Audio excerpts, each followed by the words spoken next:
the I am presence is clear, evident, and revealed, but the mind keeps bringing back thoughts of personal problems that cause suffering, and no matter how much I think about these problems, I only end up suffering more and never come to a conclusion.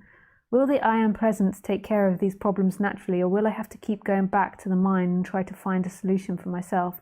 As I said, the more I think about these relationship issues, the worse they get. Hey Thomas, thank you for your question. That's a great question. So, in a way, what we suffer about, or what we have pain about in the human world, is relationships, because everything is a relationship. Your relationship to work, your relationship to money, your relationship to your lover, your relationship to death, your relationships to holiday, everything is a relationship, you in relationship with. Your essence, though, has no relationship. Presence doesn't care either way, whether you have a relationship or not have a relationship. Whether you're happy or sad, it doesn't care. It just is present. It's just experiencing itself. It's just experiencing. And that's who you truly are. That's really who you truly are, is that presence. The Thomas character isn't actually alive. The Thomas character is a film that's playing. It's not predestined, it's spontaneously appearing now, and it's kind of like interacting and changing its destination, just like an algorithm that's creating and being updated by what it interacts with. It could be that's already happened, but that's a whole different thing. A whole different conversation we can talk about another time. So your essence doesn't mind the relationship issues. And waking up to your essence, that shift happening, can change the way you interact with people. Most probably does change it quite a lot. And then there will be an evolution which will change it through time. However, when you keep being pulled out of the presence into the suffering mind, it's not really you being pulled out of it, because who would this you be? But when there is this suffering mind that keeps coming in and flooding, experiencing and creating contraction, I would recommend spending some time investigating it with somebody else.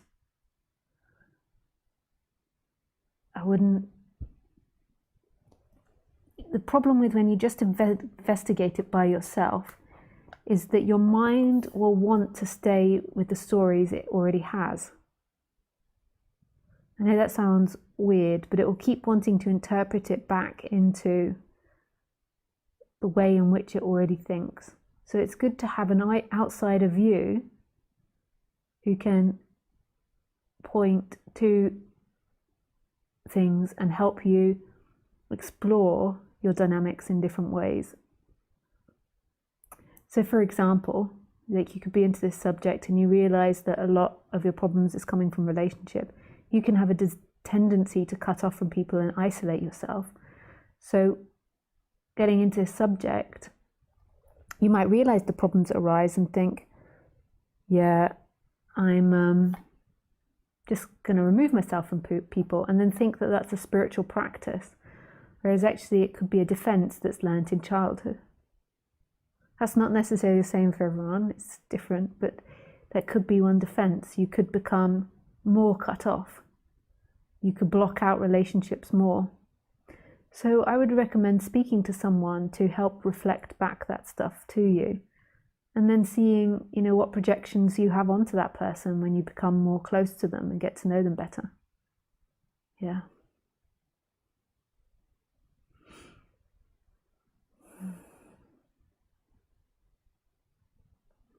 But you don't need to, part of when you think about it, so you don't need to spend lots of time thinking about it by yourself. What might be happening, you see, is that you're getting triggered into trauma, and then you're getting stuck in these loops.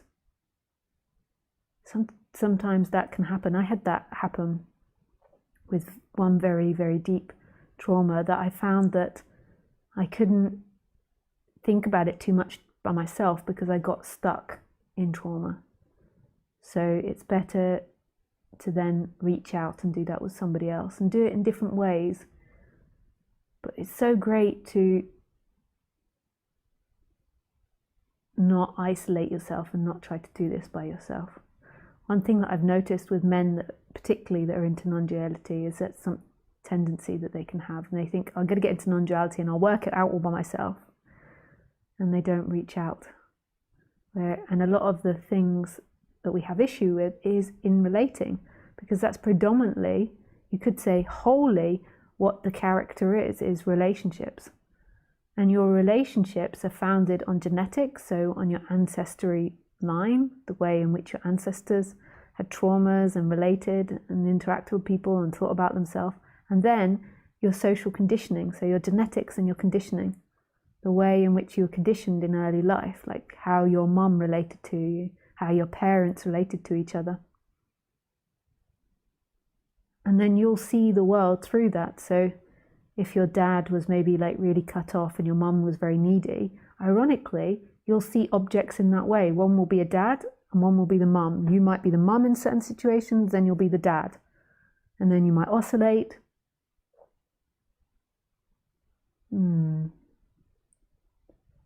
Yeah. It's fascinating. The human is fascinating and it's endless. I for a while, after I had this awakening experience in 2011, it was so strong, I thought that all the Lisa issues were gone because they were so small. Like compared to before, they were a lot bigger because they were a lot more in focus, but it's untrue. They just became more see-through.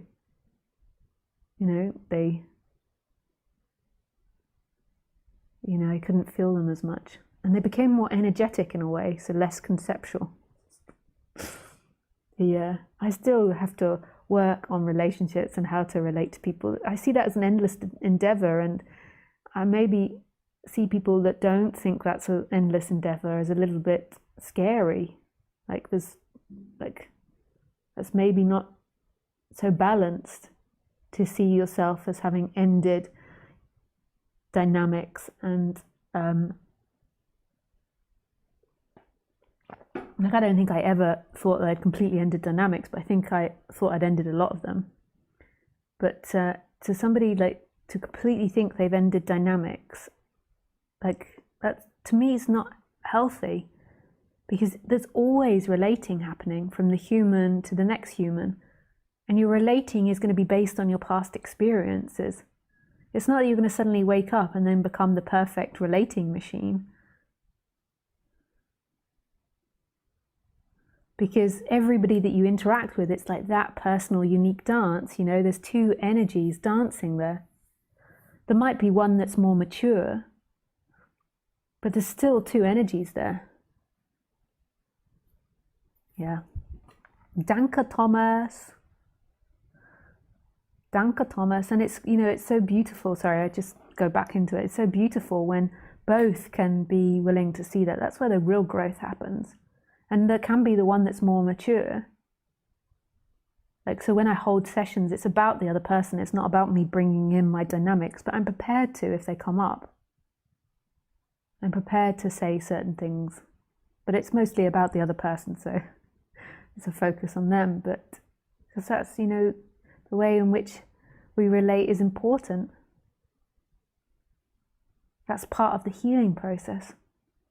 Because that's the way you'll see the rest of the world, the way you see all your intimate relationships. Yeah. The way that you'll see the whole big C thing that's happening at the moment, that will also be related to your relationships. Because it's another relationship. Yeah, fascinating, eh? We are amazing. We're so beautiful and unique and beautiful. And there's no one of us that's superior in any way. There is dynamics playing out. You could say there's maturity in certain beings. So if I look at someone that's never been into this subject or someone that's only been into this subject a few years, you can certainly say there's maturity. But there isn't a finished and a student, this finished position is questionable. It's okay for them to have that, but don't